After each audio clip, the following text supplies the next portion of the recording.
The next morning, I woke to the smell of coffee drifting up from the bakery below. For the first time in years, I didn't wake to shouting, to doors slamming, to footsteps that made my stomach clench. Instead, I woke to quiet. Timothy was sprawled across his bed, one arm dangling off the side, his toy truck tucked under his chin. I lingered in the doorway for a moment, letting the sight sink in. He was safe. For now, that was enough. By mid-morning, I was back in the workshop. The sunlight cut through the dusty windows, catching threads of color that shimmered like tiny rainbows. I'd cleaned most of the space the night before, organizing the spools, folding fabric, sweeping years of neglect into the trash. Now it felt ready, like a room waiting to be filled with stories stitched into seams. I wasn't expecting anyone. Not yet. Not until I had a plan, maybe a few finished pieces in the window. But the bell above the door jingled. I stiffened, my mind flashing to the shadowy car I'd seen the night before.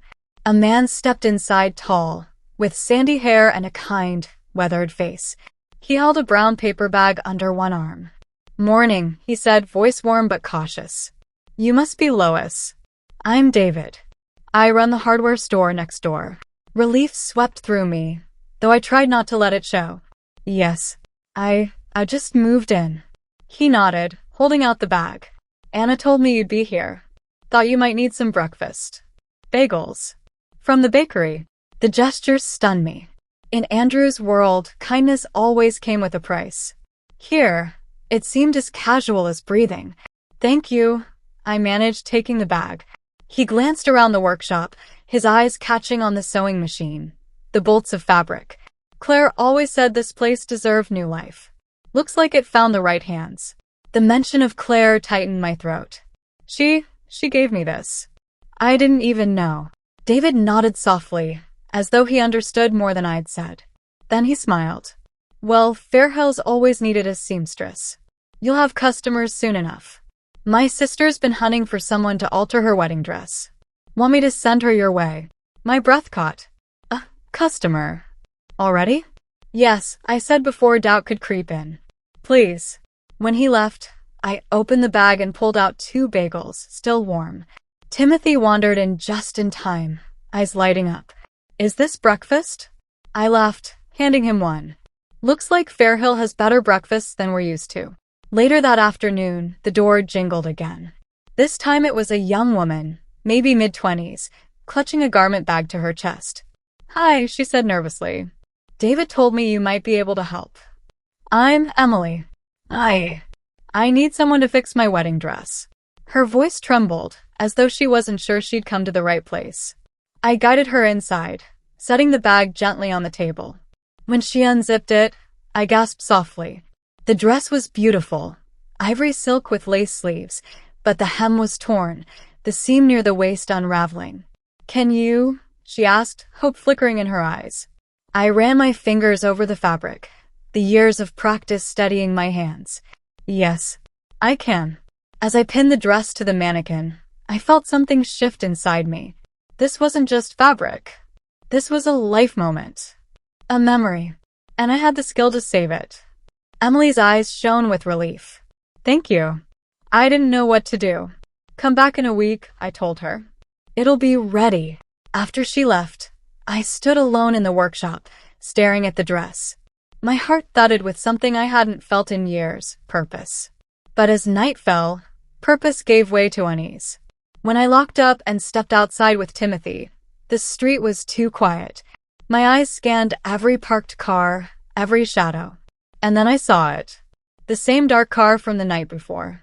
Parked across the street. Engine off. Windows tinted. My chest tightened. My pulse hammered.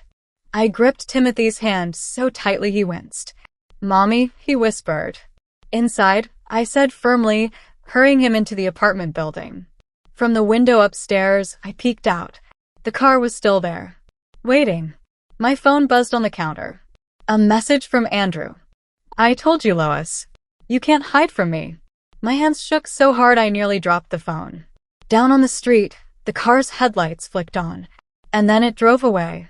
But I knew this wasn't over. The workshop might have given me purpose. The town might have offered kindness. But Andrew's shadow was already stretching into Fairhill. And sooner or later, he'd step out of that shadow. I barely slept that night. Every time headlights swept across the apartment wall, I jolted awake, convinced Andrew had found us. By dawn, my nerves were strung so tight I thought they'd snap. Timothy, blessedly, slept through it all. His small snores filled the room, a reminder of why I couldn't fall apart. Not now, not ever. I forced myself out of bed, made him breakfast, and walked him to the small elementary school just a few blocks away. His backpack looked almost too big for him, but his face glowed with excitement. "Don't worry, Mommy," he said, squeezing my hand. "I'll be okay." I smiled, but my stomach twisted. Would we be okay? The workshop was quiet when I unlocked it. The dress Emily had left yesterday hung on the mannequin, delicate and fragile. I traced the torn hem, whispering to myself, "Focus." But my mind wouldn't settle. Every creak of the floorboards outside, every door slam from the bakery next door, sounded like a threat. By noon, Anna stopped by, carrying 2 coffees. "You look like you haven't slept," she said, handing me one. I tried to laugh it off. "I guess I haven't. Just adjusting." Her eyes lingered on me, too sharp to be fooled. "Lois, I live across the street. I saw you last night. You looked scared." I froze. "What did you see?" She hesitated. "A car. Parked across from your building. Dark. The engine off, lights out. You kept looking at it like you knew it." My chest tightened. "It's nothing. Just someone from before." Anna set her coffee down, leaning closer. "If you're in trouble, you don't have to handle it alone. People here look out for each other." Claire knew that. Her words warmed me, but fear still gnawed at my ribs. "Thank you." "Really? But it's complicated." Anna didn't push. She just squeezed my hand and said, "If you need me, you know where to find me." After she left, I returned to Emily's wedding dress, my hands steadier now. Stitch by stitch, I worked. Every seam I fixed felt like I was holding my life together, too. But when I stepped outside that evening, Timothy at my side, the shadows were waiting. The dark car was back, this time parked at the end of the block. Timothy tugged on my sleeve. "Mommy, that car was here yesterday." Panic surged through me, but I forced a smile. "Lots of cars look the same, sweetheart. Don't worry." Inside, my heart hammered. He was right. Kids notice things adults try to ignore. We hurried into the apartment, locking the door behind us. My phone buzzed again, but I couldn't bring myself to check. Instead, I sat at the table, staring at the window until the street lights flickered on. Hours later, there was a knock at the door. I nearly jumped out of my skin. Timothy looked up, wide-eyed. "Is it Daddy?" My blood went cold. Slowly, I crept to the door, pressing my ear against it. "Lois." A man's voice. "Come." Not Andrew's. I exhaled shakily. "Who is it?" "It's David. From the hardware store." "I didn't mean to scare you. Anna told me you might be feeling uneasy." I cracked the door open, relief flooding me at the sight of his kind face. He held a small toolkit in one hand. "Thought you could use some better locks," he said simply. "These doors are too easy to force." The lump in my throat nearly choked me. "Thank you," I whispered. He stepped inside, installing sturdier deadbolts while Timothy watched in fascination. "Is this like fixing a toy?" Timothy asked. David chuckled. "Sort of. Just bigger toys." When he finished, he handed me the spare keys. "This town's safe, Lois. But if someone's bothering you, whoever it is, you tell us." "Understand." I nodded, clutching the keys. "I understand."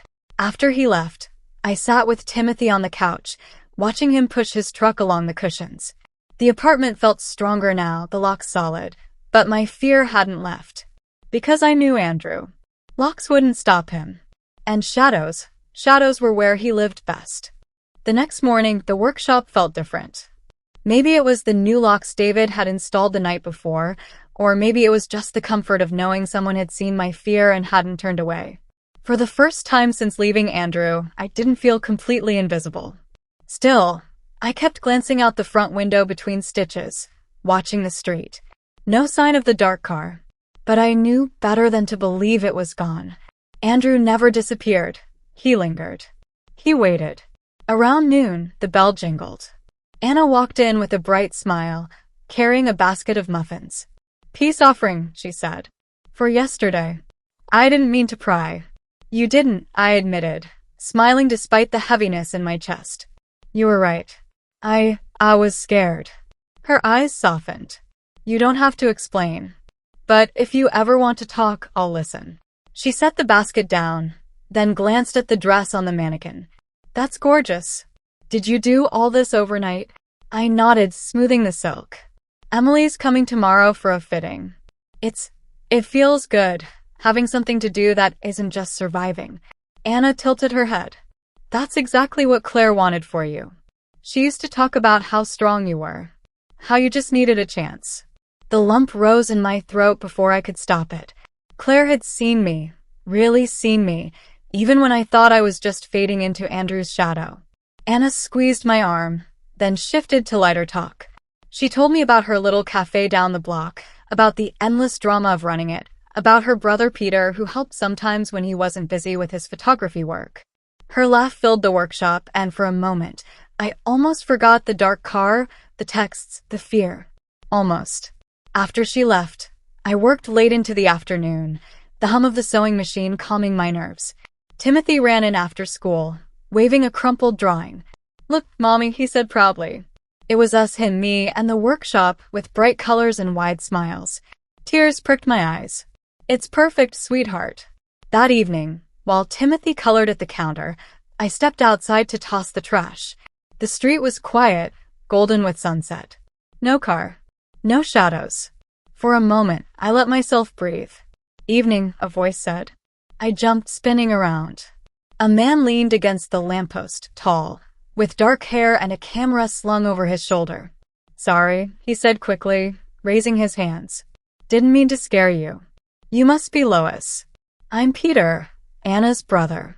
I exhaled shakily, trying to steady my pounding heart. "Oh, yes. Hi." He smiled, easy and unhurried. "Anna asked me to drop this off." He handed me a small envelope. Inside was a set of photographs.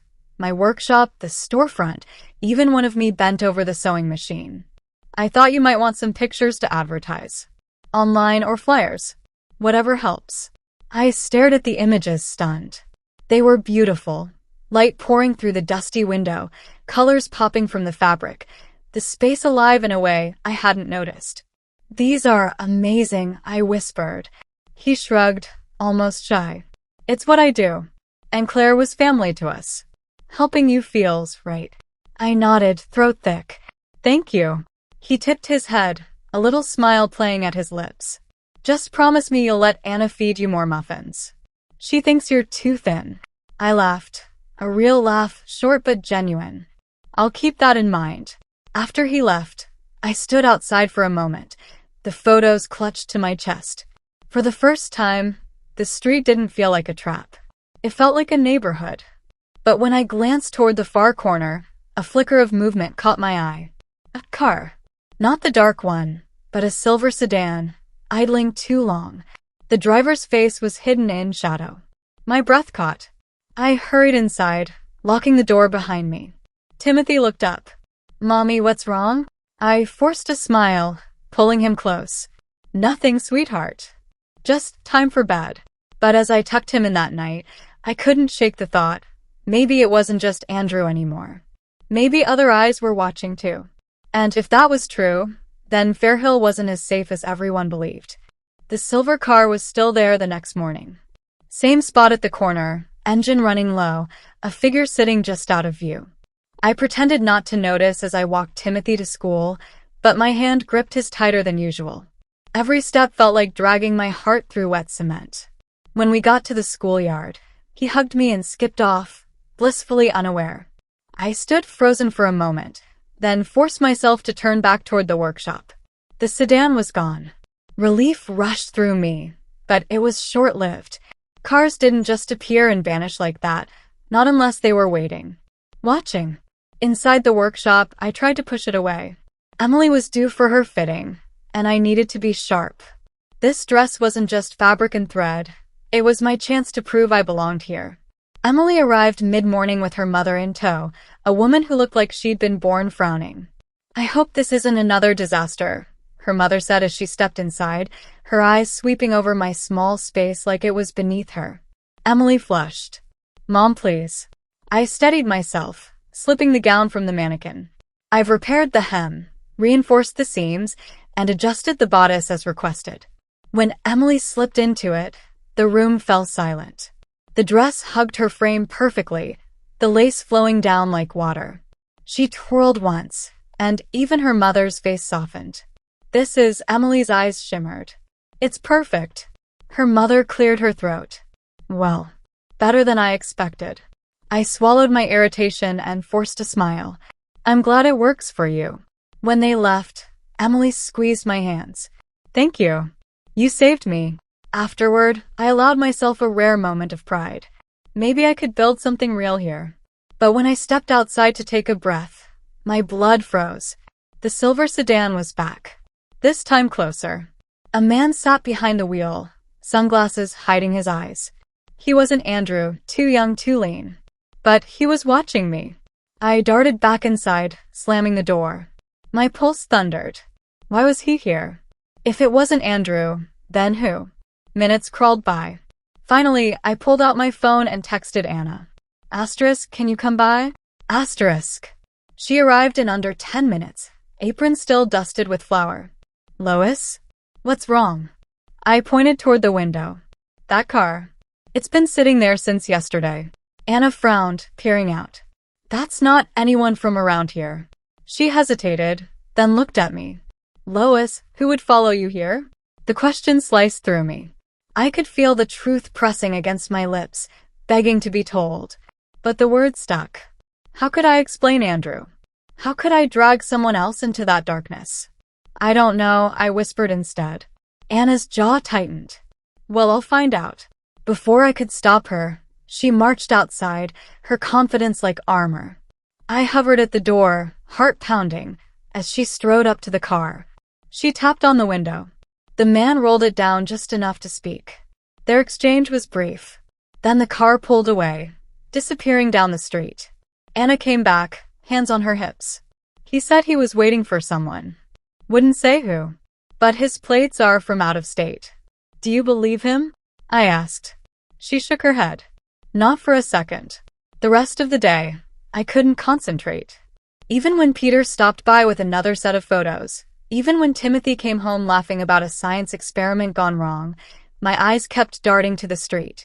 That night, after Timothy fell asleep, I sat by the window in the dark. My phone buzzed. Another text. This one wasn't from Andrew. It was unknown.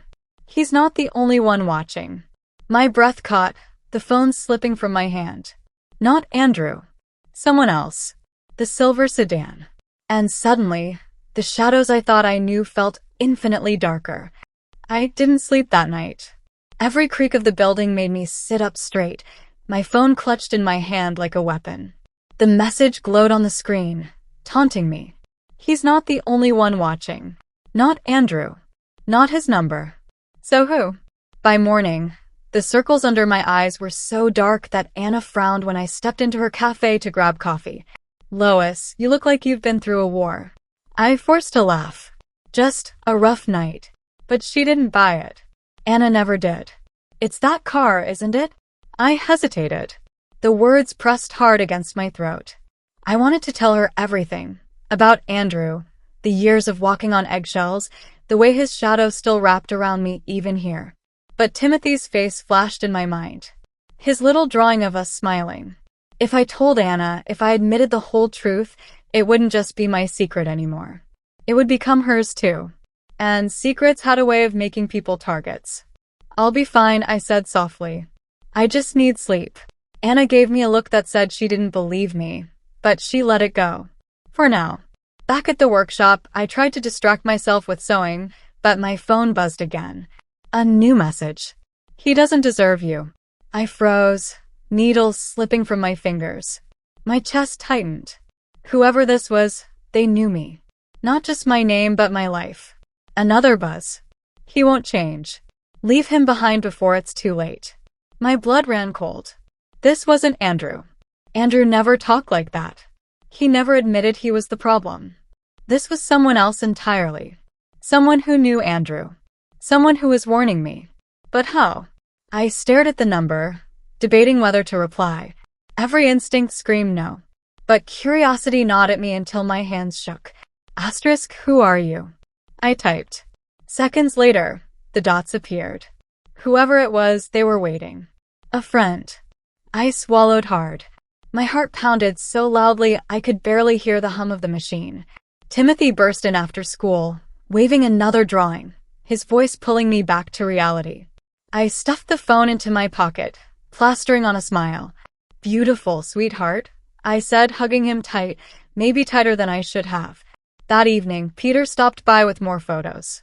He caught me staring out the window, and his brows knit together. You keep looking for something, he said gently. I'm fine, I lied. You don't look fine. His voice was steady, not pushy.